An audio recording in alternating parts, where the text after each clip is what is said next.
ओमज्ञानतिमिरान्धस्य ज्ञानाञ्जनशलाकया चक्षुरुन्मिलितं येन तस्मै श्रीगुरवे नमः। वन्देऽहं श्रीगुरो श्रीयुत्पदकमलं श्रीगुरून् वैष्णवांश्च श्रीरूपं साग्रजातं सहगण रघुनाथान्वितं तं सजीवम् साद्वैतं सावधूतं परिजन सहितं कृष्ण चैतन्य देवं श्रीराधा कृष्ण पादान् सहगण ललिता श्री विशाखान्वितांश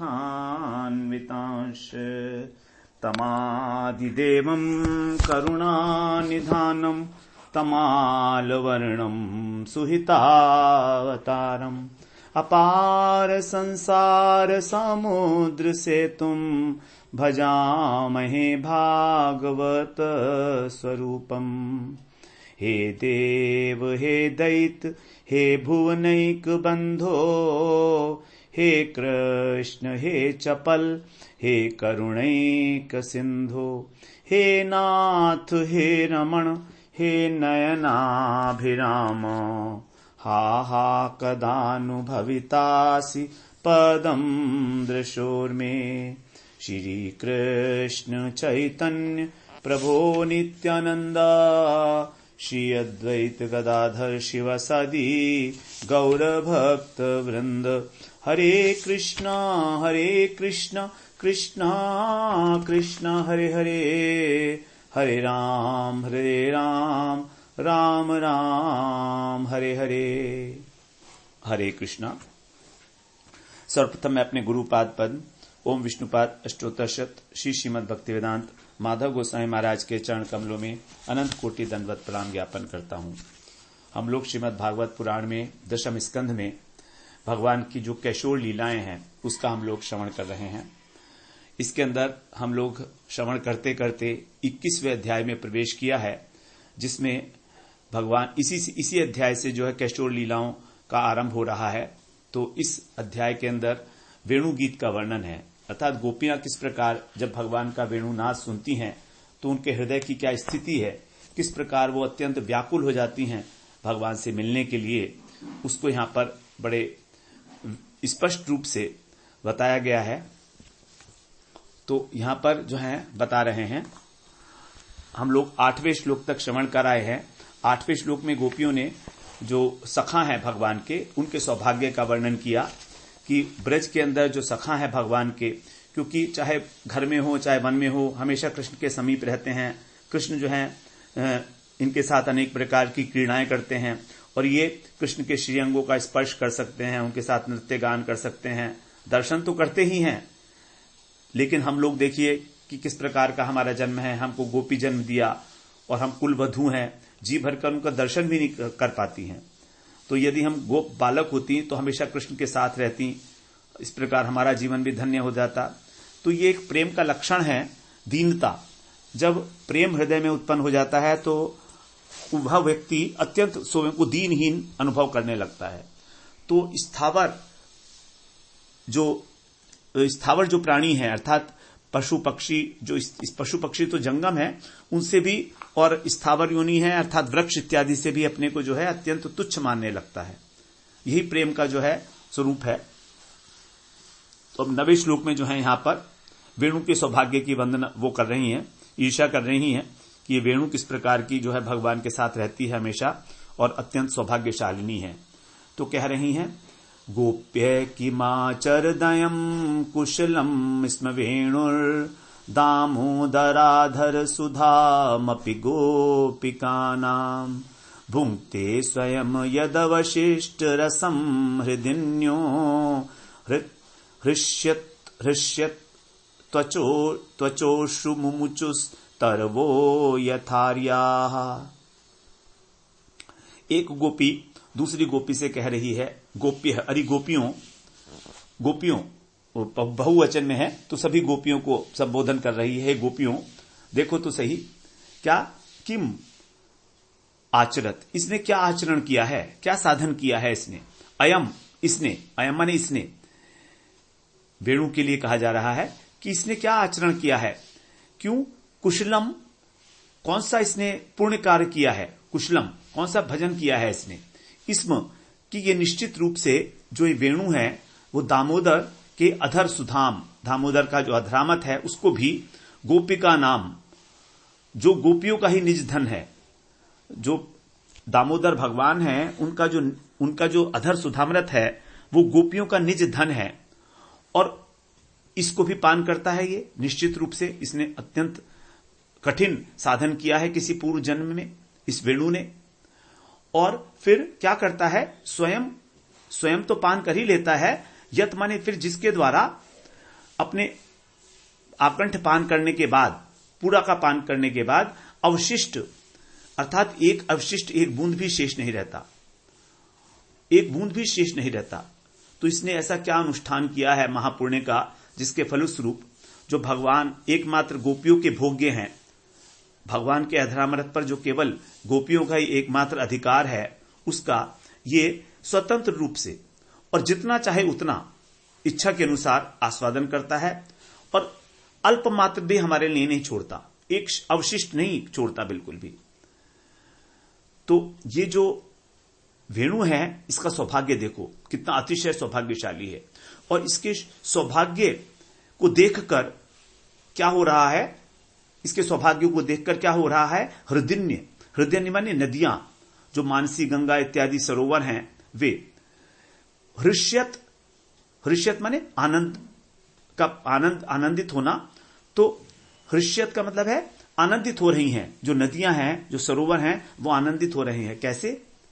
क्योंकि उसके अंदर एकाएक कमल खिलने लगे, कमल खिल रहा है, इसका मतलब हृदय जो है, इसका मतलब जो नदी है, सरोवर है, वो हर्ष को प्राप्त हो रहा है, प्रसन्न हो रहा है। और प्रसन्नता का कारण क्या है, और इसके साथ ही साथ उसके क्या हो रहे हैं कि त्वचा, इसके जो त्वचा है उसके ऊपर भी अश्रु मुमुचु, अश्रु छलछला रहे हैं।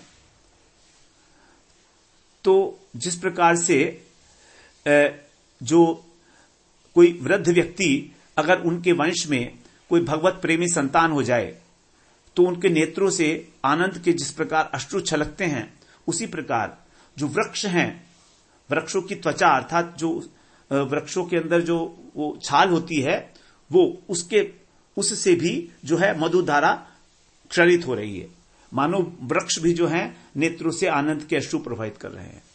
तो नदियां और वृक्ष ये दोनों ही, तो नदियां तो प्रफुल्लित हो रही हैं इस वेणु के सौभाग्य को देखकर, और वृक्ष, क्योंकि वृक्ष से ही ये वेणु बनी है, लकड़ी की बनी हुई है बांसुरी भगवान की, तो वृक्ष जो है सोचते हैं देखो हमारी संतान ये भगवान के अधरों पर उनका अधरामृत पान कर रही है, तो इसलिए वे भी अत्यंत हर्ष के कारण उनके आंखों से भी जो है अश्रु प्रवाहित होने लगते हैं, अर्थात वृक्षों से मधु जो है, मधु की धारा जो है वो क्षरित होने लगती है, मधु क्षरण के बहाने वो भी अपना संबंध जोड़ रहे हैं इस वेणु से।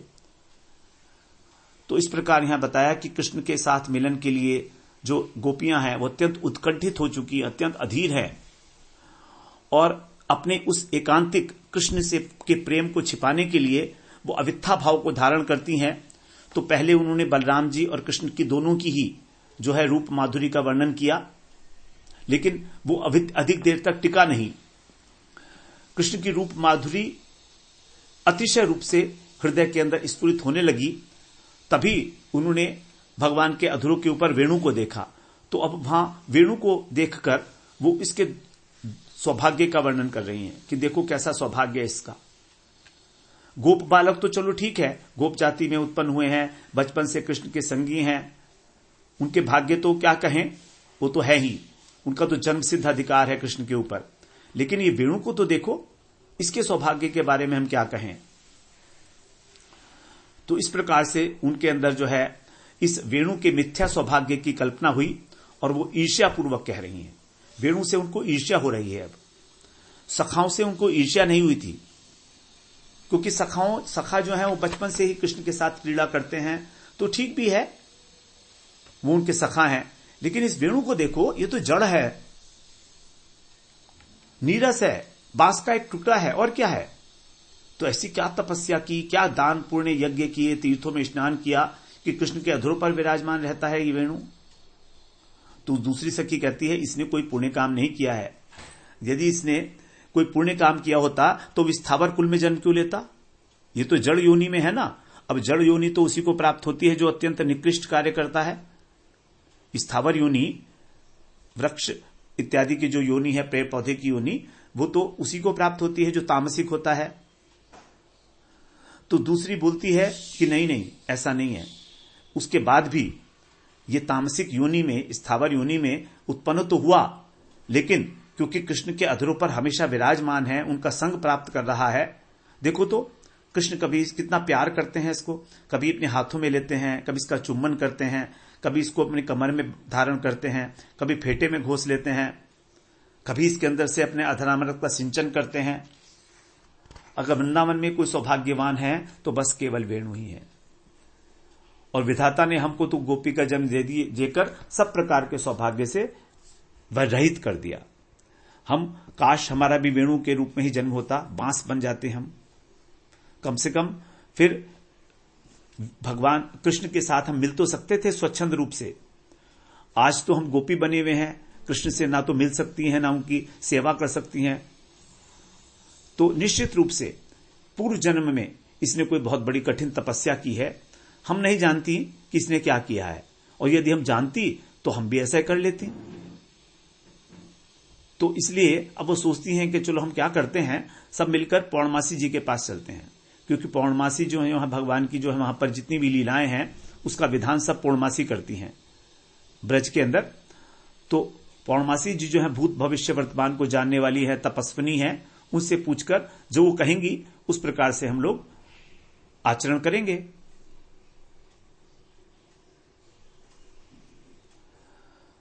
तो फिर दूसरी सखी बोलती है, सखी ये जो वेणु है सौभाग्यवान है, ये तो ठीक ही है जो तुम कह रही हो, इसमें कोई संदेह की बात नहीं है, क्योंकि हमेशा कृष्ण के साथ रहता है, उनके स्पर्श को प्राप्त करता है।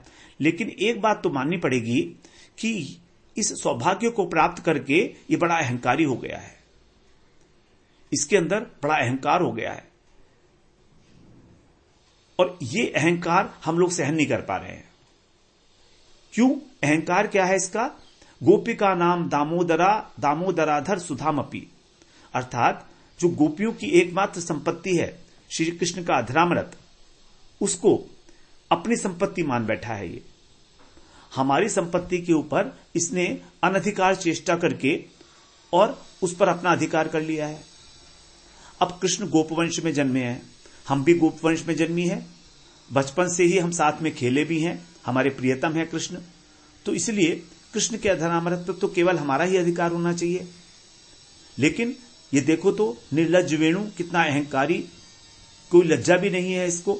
हमारे सामने सामने, हमारे देखते देखते ही ये कृष्ण के अधरों पर जाकर और उनका पान करता है, जबकि हम गोपवंश में जन्म लिए हैं तो भी इससे वंचित है। तो यशोदा मैया ने जिस दिन भगवान को बांधा था रस्सी से, तब से उनका नाम हुआ था दाम उदर, दामोदर। दाम माने रस्सी, उदर माने पेट। तो पेट को जिस रस्सी के द्वारा बांधा गया जिनके, ऐसे कृष्ण, उनका नाम हुआ दामोदर। तो उसी दिन से और उसी समय से, उससे पहले से ही गोपिकाओं के साथ कृष्ण की प्रीति है। उस समय ब्रज में वेणु नहीं बजती थी, कृष्ण उस समय वेणु वादन नहीं करते थे। लेकिन जब भगवान ने धीरे धीरे गोचारण आरंभ किया, तब कृष्ण का वेणु के साथ संबंध स्थापित हुआ है। तो देखो तो हम तो जन्म से ही कृष्ण को जानती हैं, और इस वेणु का जन्म तो गोचारण लीला से हुआ है। अभी हाल फिलहाल की तो बात है, कोई बहुत पुरानी बात तो है नहीं। और इतने कम समय में ही इसने कृष्ण के अधरामृत का पूर्ण उत्तराधिकार प्राप्त कर लिया, जबकि हम जो हैं इस अधिकार से वंचित हैं। इसीलिए इस गोपी जन्म से निश्चित रूप से एक वेणु के रूप में जन्म लेना, बांस के रूप में जन्म लेना स्थावर योनि में, यही सबसे अधिक धन्य है। तो देखिए, पहले सखाओं का सौभाग्य की बात की, अब बांस की, एक वेणु के सौभाग्य की बात कर रही हैं गोपियां। कितनी दीनता है। इस प्रकार जो है वेणु के सौभाग्य का उसके अहंकार का, उसकी निर्लज्जता का, उसके दुर्विनीत भाव का वर्णन करती हुई, विचार करती हुई अनेक प्रकार के संचारी भावों से वो विभावित हो गईं। कभी उनको ईर्ष्या हो रही है, कभी असूया हो रही है, इसीलिए अत्यंत दीनता को प्राप्त हो गईं। और अब दीनता को प्राप्त होकर आगे के पद में बोल रही हैं, भुंगते स्वयं यद विशिष्ट रसम। अरे सखी देखो तो, जब वेणु को रखकर अधरों पे वो वेणु राधन करते हैं तो उनके जो लाल लाल होठ हैं बिंब फल की तरीके से, उनको भी पराजित करने वाले ऐसे सुंदर होठ भगवान के अधर द्वय पीले पड़ जाते हैं इसके बाद, क्योंकि वो इसके अंदर अपना जो श्वास है वो छोड़ते हैं। तो जो उनके होठों की लाली थी वो सारी की सारी जैसे मानो ये पी गया सब प्रकार से। संपूर्ण अधरामृत को तो इसी ने पान कर लिया। अब तो कृष्ण का जो सरस अधर है वो भी नीरस हो गया। तो ये नीरस वेणु है और नीरस होने के कारण कृष्ण के अधरों को भी अपने जैसा ही नीरस बना रहा है। ये इसकी अनधिकार चेष्टा है। देखिए ना, कृष्ण के अधर अत्यंत सरस हैं, बिल्कुल बिंब फल की कांति जैसे लाल लाल एकदम। लेकिन जब भगवान वेणु वादन करते हैं तो उसके बाद उनके होठ पीले पड़ जाते हैं। तो अब जैसे ये खुद ही नीरस है, बांस में क्या रस है? कुछ भी नहीं है। वो तो भगवान ने जब उसके अंदर अपना रस डाला तब उसके अंदर जो वेणु निकली, वेणु की जो ध्वनि निकली वो रसीली है, लेकिन उसका अपना तो कुछ भी नहीं है, वो तो खोखला है। तो जैसा स्वयं है वैसे भगवान को कर दिया। तो इस प्रकार से ये हमारे अधरामृत का सब प्रकार से सर्वस्व अपहरण कर रहा है, इसमें कोई संदेह नहीं है। ये इसकी धृष्टता है कि दूसरे की संपत्ति का अपहरण करके ना तो लज्जा हो रही है ना भयभीत है। हमारे सामने ही निर्लज्ज होकर पान करता है और फिर बाद में क्या करता है, जो मधुर नाद निकलता है इसके माध्यम से उससे हमको पुकारता है, चिढ़ाता है, हमको चिढ़ाता है। देखो रीत गोपियों, तुम्हारी संपत्ति तुम्हारे सामने मैं बलपूर्वक पान कर रहा हूं, तुम कुछ कर सकती हो तो करके देख लो। इस प्रकार का हमको चैलेंज कर रहा है। तो अरे सखियों, इस प्रकार हम लोग चुपचाप बैठे रहेंगे तो ठीक नहीं है। इसलिए हम अब क्या करती हैं, किसी प्रकार से जो चंद ढीठ हो गया है, निर्लज हो गया है ये वेणु, इसको या तो हम चोरी कर लें, चुरा लें, या जबरदस्ती छीन लें और कहीं पर गुप्त स्थान पे चुपका दें इससे, जिससे भविष्य में कभी ये कृष्ण के हाथ में ही ना आए। तो यहां पर कहा गया अवशिष्ट रसम, भुंगते स्वयं अवशिष्ट रसम। अवशिष्ट रसम की कई प्रकार से जो है अर्थ किए गए हैं, सनातन गोस्वामी पाद ने किए हैं। अवशिष्ट, अव का मतलब है किसी चीज से रहित होना, जैसे अवकाश। तो अव का मतलब होता है रहित होना, और शिष्ट का मतलब है शेष, अर्थात एक बूंद भी शेष नहीं रही, अर्थात संपूर्ण रूप से रस का पान कर लिया गया। अथवा अवशिष्ट का मतलब है न वशिष्ठ, अर्थात बिल्कुल भी नहीं रखा गया, अब विशिष्टता बिल्कुल नहीं रही, वो न वशिष्ठ, वो वशिष्ठ नहीं रहा, अर्थात विशेष नहीं रहा। अथवा अवशिष्ट रस, इसमें रस शब्द है, उसका अर्थ है राग। तो यहां पर यह बता रहे हैं कि जितना भी पान किया जाए, कृष्ण के अधरों का जो रस है वो हमेशा पूर्ण रहता है। अब शिष्ट रस तो कभी भी वो नीरस नहीं होता, इसलिए वेणुवादन उसका सदैव पान करता रहता है। तो पहले तो सोच रही थी कि कृष्ण का जो है अधर है वो लाल से पीला हो जाता है, ये सारा उसका रस जो है पीकर और उसको सरस को नीरस बना देता है। लेकिन सनातन गोस्वामी पाद कहते हैं कि नहीं, अवशिष्ट रस अर्थात रस उसमें है अभी भी, क्योंकि कृष्ण का जो अधर है उसका रस अर्थात उसका राग। तो रस शब्द का यहां पर अर्थ लिया गया राग। तो राग जो है वो परिपूर्ण रहता है, अर्थात वेणु निरंतर इसका पान करता है क्योंकि अत्यंत आसक्त है वो। तो वेणु उसका कितना ही पान क्यों ना कर ले, उसकी जो इच्छा है अधर सुधा पान करने की वो कभी पूरी नहीं होती, इसलिए वो उसका निरंतर पान करता रहता है। इसके अतिरिक्त एक और अर्थ भी बताया गया है, तीसरा अर्थ, वो बताते हैं अवशिष्ट रसम का मतलब है कि विश्व के सभी रसों को त्याग कर, जितने भी रस हो सकते हैं, हम तो जड़ीय रस के विषय में ही जानते हैं, जो हम 5 ज्ञानेंद्रियों के द्वारा रस प्राप्त करते हैं, श्रवण करके कानों के द्वारा, नेत्रों के द्वारा, सूंघने के द्वारा, स्पर्श के द्वारा, हम तो केवल इसी जड़ीय रस को जानते हैं। लेकिन इसके अतिरिक्त भी जो ब्रह्म का रस है, जो परमात्मा का रस है, जो परमार्थ का रस है, उसको भी त्याग कर गोपिकाएं जब कृष्ण का अधरामृत पान करती हैं, तो जिस रस को, सभी रसों को त्याग कर जिस रस का गोपिकाएं पान करती हैं, उस उच्चिष्ट रस का वेणु निरंतर पान करता है। यह अवशिष्ट रस का तीसरा अर्थ बताया गया है। अब आगे कहते हैं हृदयन्यो हृष्यत त्वचः। त्वचः, वेणुनाथ के वेणुनाथ को जब सुना गोपियों ने, तो वो तो भाव सिंधु में निमग्न हो गई। इस प्रकार से अनेक प्रकार के जो संचारी भाव हैं, 33 प्रकार के संचारी भाव हैं, दीनता, ईर्ष्या, अनेक प्रकार के, क्रोध, ये सब, द्वेष, सब जो है संचारी भाव है।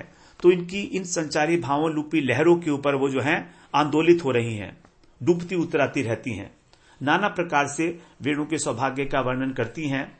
फिर कहती हैं कि वेणु पुरुष है, पुरुष होके भी गोपियों के सामने कृष्ण के अधरामृत का पान कर रहा है, और उसी प्रकार का ये सौभाग्य देखकर वेणु का ये जो सामने वृक्ष खड़े हैं ना, देखो, ये भी आनंदित हो रहे हैं।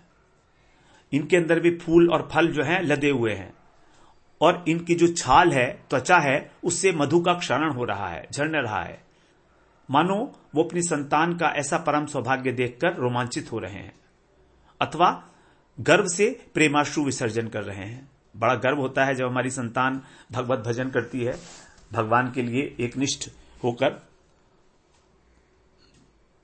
ये केवल वैष्णवों की ऐसी विचारधारा है, साधारण रूप से ऐसा नहीं देखा जाता। साधारण रूप से तो यदि किसी के घर में कोई बच्चा भगवान का भक्त निकल आए, तो उसको जो है अच्छा नहीं मानते कि अभी घर छोड़ देगा, भगवान का भजन कर रहा है, हमारा नहीं रहेगा। लेकिन ये ठीक बात नहीं है। जो वैष्णव हैं वो हमेशा इस बात में प्रसन्न होते हैं कि उनका जो पुत्र पुत्री जितने भी बच्चे हैं उनके, वो भी सब परम वैष्णव निकले, तभी उनको आनंद होता है। तो इस प्रकार से वो भी जो है अपनी संतान मानकर इनको प्रेमाश्रु जो है वो बहा रहे हैं। आम का वृक्ष है, कदम्ब का, नीम का, अशोक का, ये सभी वृक्ष जो हैं। इसके अतिरिक्त अब नदियां कैसे मान रही हैं, नदियों का भी संबंध है। हृदयन्यो का मतलब सरोवर, यमुना जी हैं, मानस गंगा, पावन सरोवर, मान सरोवर, कुसुम सरोवर, ब्रज में सरोवर तो बहुत सारे हैं, कुंड पता नहीं कितने हैं, राधा कुंड, श्याम कुंड, बहुत सारे कुंड हैं। तो इस प्रकार से जो बांस है वो जन्म तो लेता है, नदी और सरोवर इन दोनों के मिलने से ही जन्म लेता है, पुष्ट होता है। क्योंकि बांस, कोई भी वृक्ष पुष्ट जो होता है तभी होता है जब उसको सिंचाई करते हैं उसके जल के द्वारा, तो जल से भी इसकी पुष्टि होती है। तो यद्यपि इस वेणु ने जन्म तो लिया है वृक्ष से, लेकिन उस वृक्ष का जो पोषण किया गया है वो तो नदियों के जल से हुआ है। तो नदियां भी इससे एक प्रकार का अपना संबंध मान रही हैं। तो और नदियों का जल है वो जल नहीं है, बल्कि यहां पर तो दूध है वो। इस प्रकार नदियों और सरोवर का जो दूध पान करके वृक्ष बढ़ता है, तो इस प्रकार नदियां और सरोवर जो हैं वो बांस की माताएं हो गई, और जो वृक्ष हैं वो तो पिता हो गए। तो ये माताएं भी अपने पुत्र का एक दुर्लभ सौभाग्य देखकर और खिले हुए पुष्प के बहाने कभी हंसती हैं, कभी तरंगों के माध्यम से बड़े उल्लसित हो जाती हैं, बड़ी बड़ी लहरें उठने लगती हैं मानसी गंगा में, कुसुम सरोवर में, पावन सरोवर में। तो इस प्रकार से वहां पर कमल खिल रहे हैं, तो मन में सोचती हैं कि देखो कितना बड़ा सौभाग्य है जो ब्रह्मा, शिव, लक्ष्मी इत्यादि को प्राप्त नहीं हुआ, जिसके लिए वो हमेशा लालायित रहते हैं। नाग पत्नियों ने यही कहा था भगवान से कि कितना बड़ा सौभाग्य है इस कालिए का, जिसके फणों के ऊपर भगवान ने अपने चरण पधराए हैं। ये चरण रज प्राप्त करने का सौभाग्य तो ब्रह्मा, शिव और लक्ष्मी को भी नहीं मिला है। लक्ष्मी यद्यपि भगवान के वक्षस्थल पर विराजमान है, लेकिन उनको भी चरण की रज का सौभाग्य नहीं मिला है। कृष्ण की चरण रज का सौभाग्य उन्हें भी नहीं मिला है। तो इस प्रकार से ये जो वेणु है भगवान की अधर सुधा का पान कर रहा है, निश्चित रूप से इसका बहुत बड़ा सौभाग्य है। तो वेणु के प्रति वो इस प्रकार से ईर्ष्या प्रकाशित कर रही हैं। ये महाभाव का लक्षण बताया है। महाभाव का एक बूंद भी गोपियों के नहीं छोड़ता है, इतना पी जाता है। फिर आगे कहते हैं अश्रु मुमुचुस्तर्वो यथार्या। जगत में देखा जाता है वही बात कि कोई जन्म लिया जाता है जब किसी वंश में किसी भक्त के द्वारा, तो वृद्ध जो है मुमुचु माने छोड़ना, अश्रु माने प्रेम के अश्रु, तो प्रेम के अश्रु बहाने लगते हैं आनंदित होकर। उसी प्रकार से वृक्ष जो हैं पुष्पों से भर जाते हैं, मधु की धारा निकलने लगती है, रोमांचित हो जाते हैं वो। तो ऐसे जो नीरस कठोर लकड़ी का बना हुआ ये जो वेणु है, इसके सौभाग्य का क्या कहना। केवल हम ही हैं इस ब्रज के अंदर गोपियां जो महादुर्भाग्य के सागर में डूब रही हैं। हमको किसी प्रकार का कोई संभावना नहीं लगती कि कृष्ण के साथ हमारा कभी संग होगा। यदि हम कभी स्थावर योनि में जन्म ले लें तो हो सकता हम कृष्ण से मिल सकती थी, हमारा जन्म सफल हो जाता, लेकिन अब तो ऐसा लगता नहीं है कभी होगा इस प्रकार से। तो गोपाल चंपू में जो है बड़ा सुंदर राधा जी एक अपनी सखी से कह रही हैं, याचे हम वंश देहम न तु कुलज वधु देह माद्ये ही कृष्ण सतृष्ण शस्त्रष्णग भावेन सज्जन बहुरुचि विहरन दुर्लभ स्यात्र परत्र वंशी भावे चिदंश प्रशमन वशता विस्मृतात्मा यदि स्याम तेन ज्ञाये सेयम विरह दुता दारुता मागतेति। हे सखी, मैं तो बांस के कुल में जन्म प्राप्त करने के लिए प्रार्थना करती हूं, राधा जी कह रही हैं, जिससे कि मैं वंशी बन जाऊं और दामोदर के अधरों पर सर्वदा विराजमान रहूं।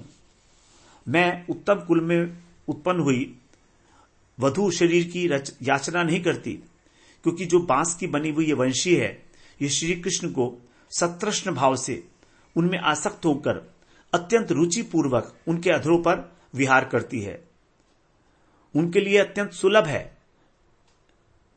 लेकिन हम जो उत्तम कुल में वधु शरीर में उत्पन्न हुई हैं, उनके लिए कृष्ण अत्यंत दुर्लभ हैं। और यदि मैं वंशी रूप में उत्पन्न हुई तो मैं अपने स्वरूप को तो याद नहीं कर पाऊंगी। जड़ होती है, जड़ होता है वो तो कह रही है कोई बात नहीं है, मैं भूल भी जाऊं तो भी कोई बात नहीं है। कृष्ण तो सर्वज्ञ है ना, वो जान लेंगे कि मेरी राधिका ही मेरे विरह में संतप्त होकर बांस की वंशी बनकर आई है। वो मुझे पहचान लेंगे क्योंकि कृष्ण तो सर्वज्ञ है। तो इस प्रकार से समझ लेंगे और मुझे बार बार अपने अधरों पर धारण करेंगे।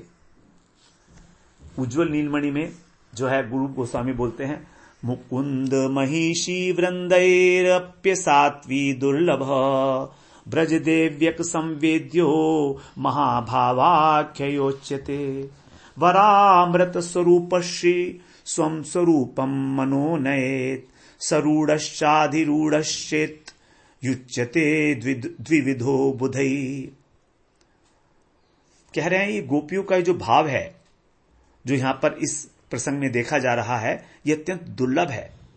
क्योंकि केवल राधा रानी और उनके साथ जो उनकी कायविहू गोपियां हैं, उन्हीं के अंदर संसंवेद्य दशा में इस भाव की उत्पत्ति प्राप्ति होती है। संवेद्य दशा बोलते हैं जो अनुभव गम्य है, अर्थात जो स्वयं से ही जिसकी संवेदना, जिसका अनुभव किया जा सकता है, उसको कोई अनुभव कराया नहीं जा सकता किसी से, अपने आप होगा। स्वसंवेद्य दशा, ये जो महाभाव है, ये रुक्मणी इत्यादि जो महिषी है उनके लिए भी अत्यंत दुर्लभ है। और जब ये महाभाव हृदय के अंदर स्फुरित होता है तो हमारी चित्तवृत्ति कृष्ण के साथ तादात्म्य प्राप्त कर लेती है। कृष्ण जो है, हमारा जो चित्त है वो तदात्मक हो जाता है, भगवदाकार कृष्णाकार हो जाता है। और इससे अधिक वस्तु, आस्वादनीय वस्तु कोई भी नहीं है। कोई भी अधिक इससे आस्वादनीय वस्तु नहीं हो सकती इस जगत के अंदर। अलौकिक महाभाव से अधिक आस्वादनीय वस्तु कोई नहीं है। जैसे लौकिक आस्वादनीय वस्तु में अमृत सबसे बड़ा माना जाता है, अमृत, उसी प्रकार से ये जो अनुभव है, ये जो भाव है, महाभाव, स्वसंवेद्य दशा के अंदर जो प्राप्त होता है, उसको जब गोपियों की जो चित्त वृत्ति है वो तदात्मक हो जाती है, कृष्ण के साथ तन्मयता को प्राप्त कर लेती है, इसी को दो प्रकार से विवेचना की गई है, रूढ़ भाव और अधिरूढ़ भाव। तो महाभाव जो है दो प्रकार का होता है, रूढ़ और अधिरूढ़। रूढ़ जिस भाव के अंदर सारे सात्विक भाव उद्दीप्त होते हैं उसको कहते हैं रूढ़, अर्थात एक क्षण के लिए भी वियोग का सहन न कर पाना, एक क्षण के लिए, और एक क्षण भी एक कल्प के समान लगना। कृष्ण सुखी हैं तो भी उनके कष्ट की आशंका से अत्यंत खिन्न हो जाना, सब कुछ विस्मरण हो जाना, ये रूढ़ महाभाव के लक्षण हैं। और यही रूढ़ महाभाव जब अनुभवों से भी अधिक एक आश्चर्यमयता को, चमत्कारिता को प्राप्त कर लेता है, उसको अधिरूढ़ बोलते हैं। फिर ये अधिरूढ़ भी दो प्रकार का बताया गया, मोदन और मादन। तो श्री राधिका जी के यूथ के अतिरिक्त ये मोदन भाव और जगह प्रकाशित नहीं होता है, मोदन और मादन। और मादन भाव जो है वो केवल एकमात्र राधा जी का ही प्रेरोगेटिव है, केवल राधा रानी जी के अंदर ही इस मादन भाव की विकास देखा जाता है, जिसको मादनाख्या भाव बोलते हैं। तो रूढ़, अधिरूढ़, और अधिरूढ़ दो प्रकार का है, मोहन और मादन। मोहन जो है वो तो ललितादिक सखियों में भी देखा जाता है, लेकिन मादन भाव केवल राधा रानी के अंदर होता है।